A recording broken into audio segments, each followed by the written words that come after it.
ang inyong pamintang Pino! And welcome back to my channel. Kung hindi ka pa nakakapag-subscribe, i-click mo na ang subscribe icon at notification icon para updated ka sa mga upcoming delicious videos na gagawin natin. And ayun na nga, for today's video, gagawa na naman tayo ng masarap at tama ang mga nababasa ninyo dyan sa inyong screen. Tayo ay galuto ng special creamy carbonara! At bago yan, gusto ko lang din pong magpasalamat sa lahat ng mga nanood sa ating previous video, Spaghetti Sweet and Spicy.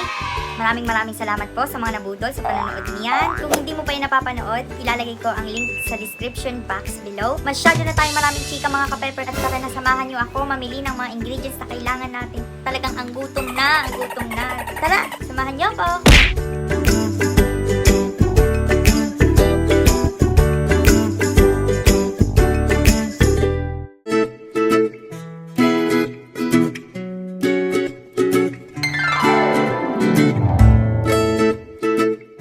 Kailangan natin ng pasta at ng sibuyas, bawang and parsley, ang inyong pamintang pino and parmesan, bacon and sausage, ham and butter, evaporated milk and all-purpose cream. Hello mga ka-pepper, so uumpisahan natin sa pagluluto ng pasta. Sa kumukulong tubig, maglalagay lang tayo ng konting asin, huwag masyadong marami, baka yan ay maging dagat. Bitaw. O, diba? Hindi perfect. Para mga desisyon mo lang sa buhay. Hindi magkaintindihan. Charot! So, sa pagluluto naman ng pasta, mga ka-pepper, huwag na natin masyadong pinapahirapan yung mga sarili natin. Nasa tawag yan ng pakiramdam at desisyon. Pwede nyo naman sundin kung anong instruction na nakalagay dun sa packaging. Depende sa brand na binili ninyo. So, ang gagawin ko, kukuha lang ako ng isang hibla and medyo pipisil-pisilin lang natin ng bahagya. Para malaman natin kung luto na ba yung pasta. I-drain at i-set aside ko lang siya at tayo ay galuto na ng carbonara sauce. So uunahin kong lutuin yung bacon. Papalabasin ko lang yung mantika niya hanggang sa maging brown and crispy siya. Ito din yung gagamitin natin pang toppings mamaya kapag luto na yung ating carbonara. Ang ginhawa. Sarap. Medyo isusutay-sutay nyo lang siya ng mga papagayan, papaganon, charot! Para hindi naman masunog yung ating bacon. I-set aside lang natin yan sa isang lagayan at tayo gagisa na ng bawang at sibuyas. Sa mainit na kawali, uunahin natin yung butter. Ayan. Parang napadami naman ata yung ating butter. Ano ga naman yan? Masyadong nag-perform. Mga ka-pepper, pwede rin ninyong gamitin yung pinagmantikaan ng ating bacon. Nasa sa inyo yan kung saan kayo sasaya, kung gagamit kayo ng butter or yung mantika ng bacon. Ayos lang yan. Dito, inuna ko yung sibuyas. Kasi dahil mabilis masunog ang bawang. Pero mga ka-pepper, kung anong gusto nyong unahin at kung saan kayo sasaya, ayos lang yan. At lahat yan ay dadaan sa apoy. Charot! Ilalagay ko na rin ang sausage. Mga kapamintaan naman ay optional laang kung gusto ninyong maglagay or hindi para lang mas maging special yung ating carbonara. So, ayan na nga po mga kapaminta.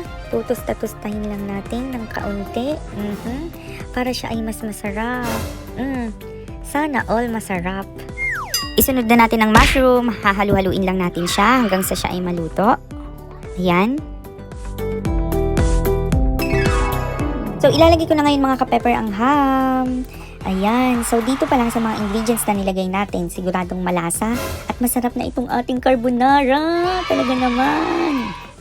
Lagi niyong tatandaan mga ka-pepper na sa pagdami ng sahog, mas masaya, mas masarap.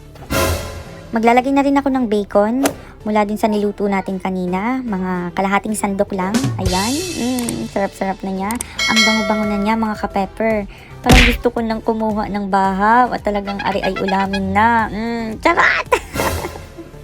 Maglalagay na tayo ng inyong lingkod. Pamintang, hindi buo, hindi durog. Pinong-pino! Ngayon naman mga ka-pepper, hahalu-haluin lang natin siya para magsanib-sanib at magkaisa ang lasa ng mga ingredients na nilagay natin dyan.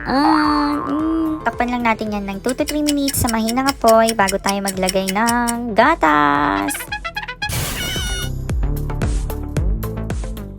And mga ka-pepper, this is very important na i-double check natin yung expiration date ng mga ingredients na nilalagay natin sa pagkain. Because we need to make sure na safe tayo sa kinakain natin and napakasaya na habang kumakain ka ng masarap, safe na safe ka. Ganun! Siyempre, ayaw naman natin dumating sa point na pagsisihan natin yung isang bagay lang na hindi natin ginawa na dapat pala ginawa natin. Char! So, always check the expiration date. Medyo papakulo-kuloin lang natin ng kaunti. Ayan, maglalagay na ngayon ako ng all-purpose cream. 2 ilalagay ko para mas maging creamy yung ating carbonara. Hahalo-haloin ko na siya para silang lahat dyan ay magsama-sama.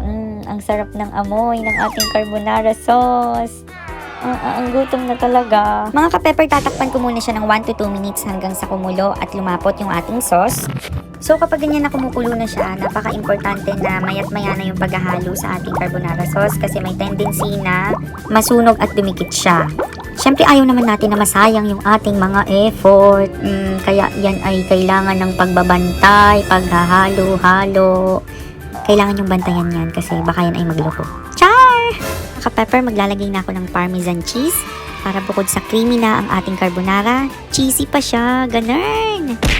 And pwede rin naman kayong gumamit ng cheese na nabibili natin kay Aling Nena. Okay at masarap din yon kung ano yung tawag ng kasiyahan mo. I-go mo na yan, i-push mo na yan. Ganiz! Maglalagay lang ako ng konting-konting asin at asukal at ihahain na natin ang ating special creamy carbonara!